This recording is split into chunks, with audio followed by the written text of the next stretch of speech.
At first it sounds simple, almost too simple, but if you pause and really reflect, you'll see it's the key to surviving and thriving in this noisy generation. We live in an age of endless noise, not just the literal noise of traffic, machines, or city life, but a deeper, more exhausting kind, the constant chatter of the mind, the flood of opinions online, the non-stop stream of messages, notifications, and news. Everyone is speaking, everyone is thinking, everyone is rushing, but very few are truly focused. The ancient Stoics, who lived nearly 2,000 years ago, warned about this exact problem, though their noise was different.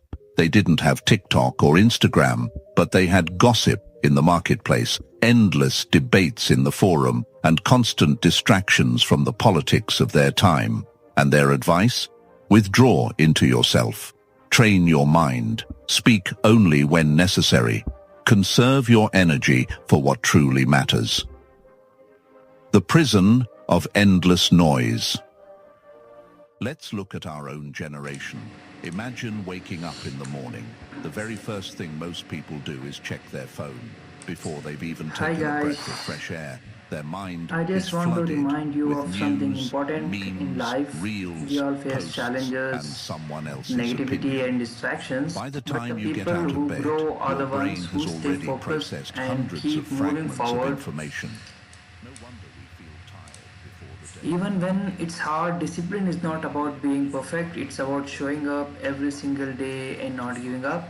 So stay strong, control your emotions, and don't let anything affect you. Your future self will thank you for the effort you are giving today. Don't forget to subscribe. Comparison and distraction. And when the weeds grow too thick, the flowers of clarity and focus cannot bloom. Why think less? Thinking is good, right? So why would a philosophy that shaped some of the greatest leaders in history, like Marcus Aurelius, tell us to think less? Because most of our thinking is useless.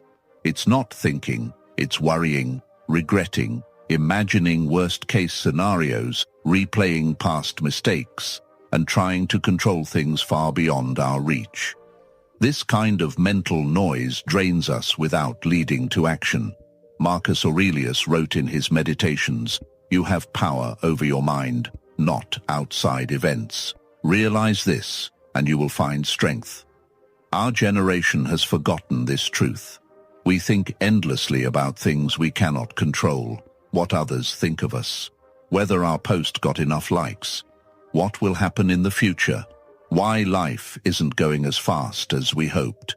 But thinking less doesn't mean being careless. It means cutting away the useless thoughts and focusing on the ones that matter. It means asking, is this within my control? If not, why am I spending my life worrying about it? Why speak less? The second part of the phrase hits even harder. Speak less. We live in a time where everyone has a platform. A teenager with a phone can speak to more people in a day than Socrates did in his entire lifetime. On one hand, that's power. On the other, it's danger. We've mistaken speaking for meaning and noise for wisdom. But silence, the Stoics knew, is the true companion of clarity. Epictetus once said, "Be silent for the most part," or, if you speak, say only what is necessary and in few words. Why? Because the more we speak, the more we reveal our lack of discipline. The more we try to fill silence, the more we show our insecurity. In our generation, speaking less means not rushing to share every thought online. It means resisting the urge to jump into every argument, every trending topic, every fight that passes through social media. It means understanding that wisdom is measured not by how much you say, but by how much you withhold. Why focus more? And here comes the heart of the Stoic mindset. Focus. Focus is the rarest commodity of our time. Attention has become the new gold. Companies spend billions trying to grab it because they know whoever controls your focus controls your future. But focus is also the key to greatness. Seneca wrote, "It is not that we have a short time to live, but that we waste much of it."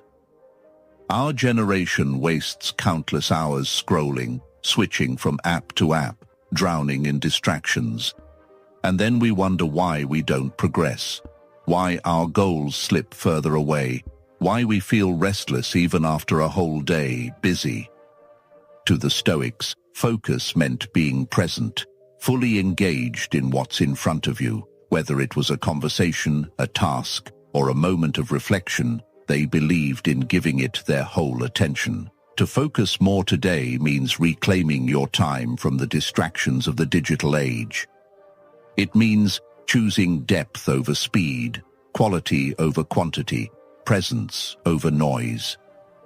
So what happens when we combine these three principles, think less, speak less, focus more, and place them in today's world? We get a blueprint for clarity in an era of chaos.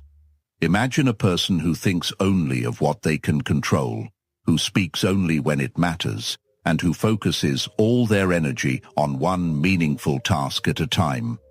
That person would look like an outsider in our noisy, distracted generation, but they would also look like a leader. That's why this Stoic lesson is not just philosophy, it's survival. In an age of endless chatter, the one who can hold silence becomes powerful. In a time of constant distraction, the one who can focus becomes unstoppable. And in a culture of overthinking, the one who can act without drowning in thoughts becomes free. This is where our journey begins. In the coming parts, we'll break down each piece of this Stoic mindset. We'll dive deeper into what it truly means to think less, speak less, and focus more. We'll see how the Stoics lived it, and how we can apply it to our generation right now in our daily struggles with distraction, overthinking, and noise. The truth is simple. Your mind is your kingdom. Your silence is your weapon, and your focus is your crown. And that's exactly where we'll start. Think less. Escaping the prison of overthinking. If there's one invisible chain that binds our generation, it's overthinking. We lie awake at night replaying mistakes. We scroll endlessly comparing ourselves to others. We hesitate to act because our minds are too busy imagining what could go wrong. The Stoics understood this problem long before smartphones and social media existed. They warned, you suffer more in imagination than in reality. These words from Seneca could have been written yesterday, describing the endless loop of anxious thoughts that so many of us drown in. The trap of endless thoughts. Why do we overthink? Because our brains are powerful machines built for survival. They search for